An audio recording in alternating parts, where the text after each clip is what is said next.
How's it going, everyone? In today's video I want to look at a very specific bass type that is very electro inspired. The artist that immediately comes to mind of this sound is Locklead, but I'm also hearing similar basses utilised by the likes of Stussy, Kolter, Sweely and Rossi. During this video I'm going to cover the full process of how to start integrating these bass lines into your tracks.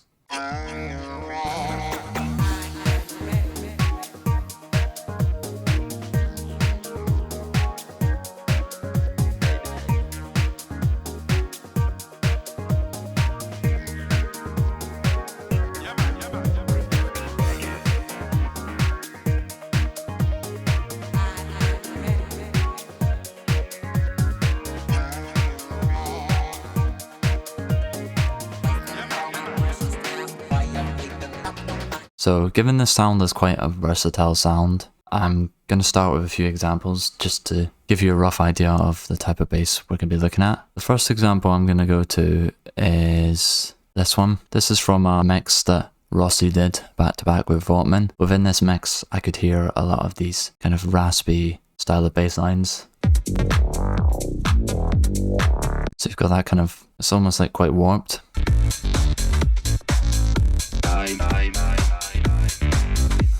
Got a kind of very electro funky kind of one there. So those kind of examples. The next example we'll go to is, of course, Locklead. This is the EP that kind of gave me the idea for this video. So you've got two tracks in that EP. There's the electro XXX mix of this, and then there's Rump Shaker. And then the final one is this one, which is called The Talk Box by Felon 5 and B-Love.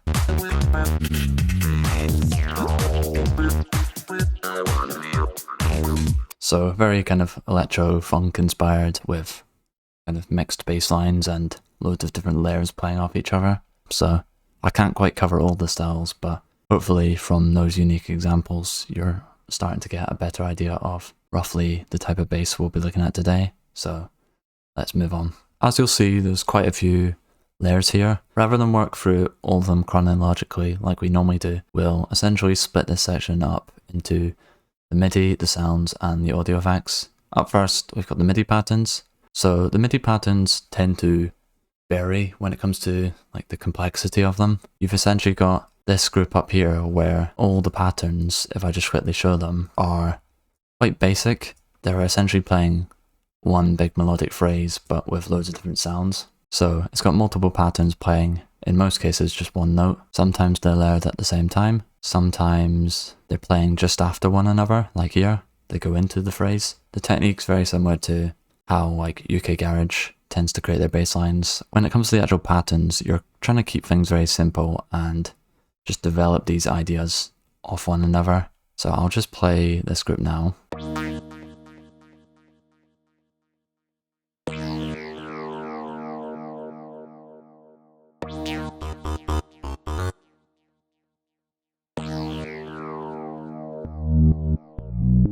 So as you can hear, there's 5 different layers, 3 of which are playing single notes. So that's a very simple approach to it. And then what you can start doing is maybe taking those patterns a bit further. So I've got these 2 examples here. Not massively complicated if I just show the pattern, but it's just giving you something a bit more to latch onto. And then we've got this, which is kind of doing a fill. Group 2 is kind of where I've started getting a bit more creative with the patterns. So what these are essentially doing is providing something a bit more interesting than the above, which is kind of just acting as an SFX type role. There's not really any rules when it comes to patterns here, but I'll just show them.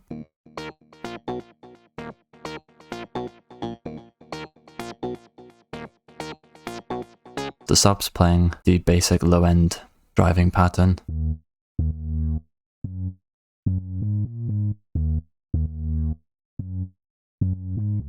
Just to help kind of fill out that low end, and then we've got this pattern here which is just a kind of funky one. To round off this section, I obviously started talking about the simplified version of those patterns, but if you wanted to opt for the more complex ones first, it actually gives you an advantage because you can kind of go in, and what you could actually do is you could chop up these patterns and then put them in different sounds. If I just show it here, I've kind of incorporated both versions in this pattern where I've just played the first part of that section and then the end.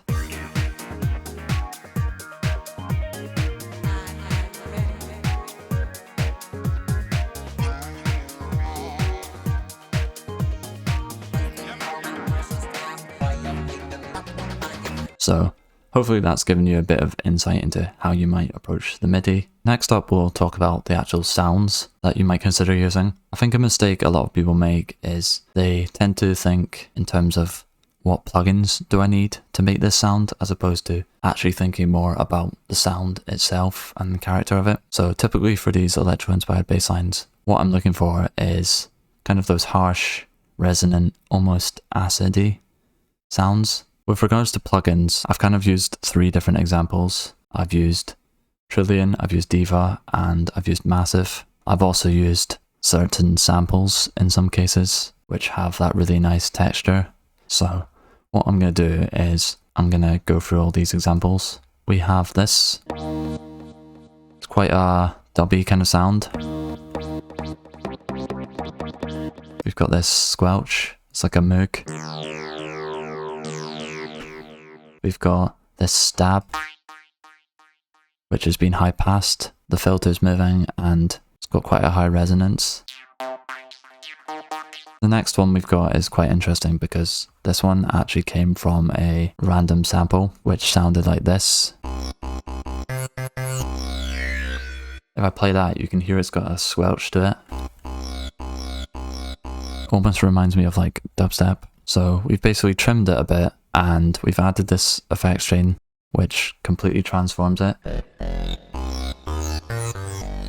So this is kind of a good example of samples. Just be skimming through your samples, try and listen out for those highs and play around with different filter options to add movement to it.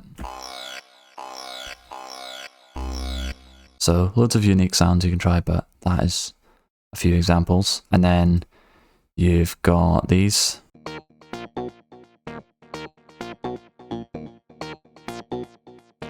So this one's very cool. It's kind of like modulating a lot.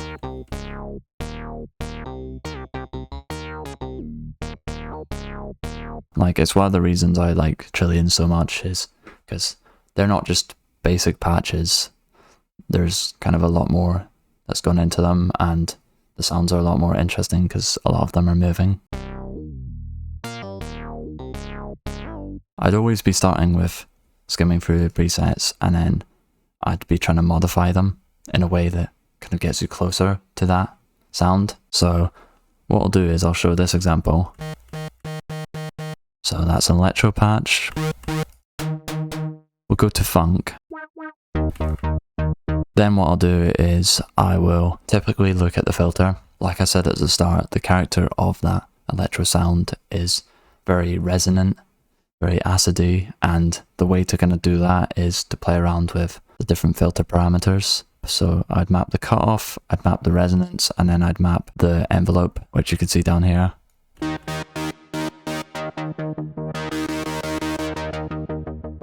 So you could go very deep, or you could start opening it up. Then you could maybe play around with the resonance.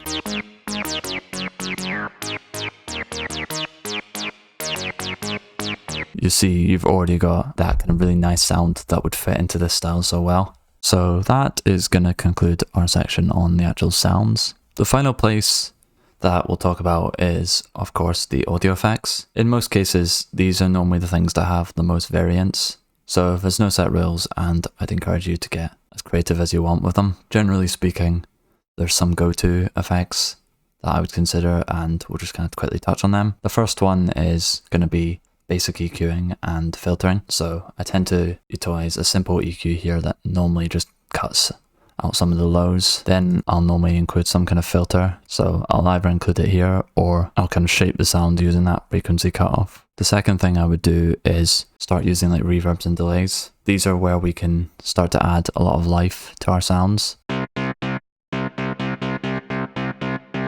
third one is more of a creative use case. So I've kind of touched on this already with this sound, where we've not only cranked the resonance up here, but we've also started moving the filter. I've actually got an example down here which showcases that quite well. If I turn it off, and if I turn it on, there's a slight amount of movement. If you were to combine that with a delay maybe.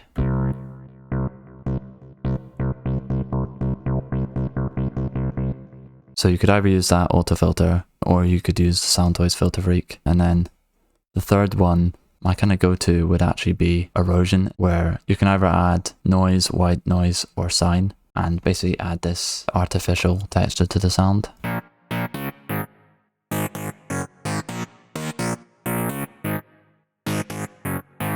That is going to conclude this one. I hope it has given you a better insight into how to create those electro style bass lines that I'm hearing a lot in records these days. Essentially, whenever artists tend to experiment more with the character of their bass lines away from that kind of low end sound you would usually associate with minimal. Before we round this off, remember to like the video, subscribe for more, including an absolute belter on vocals that you're not going to want to miss. And as always, feel free to leave any questions or topic requests down below. I'm going to leave a few videos on screen if you want to carry on watching, but for now, I'll see you in the next one.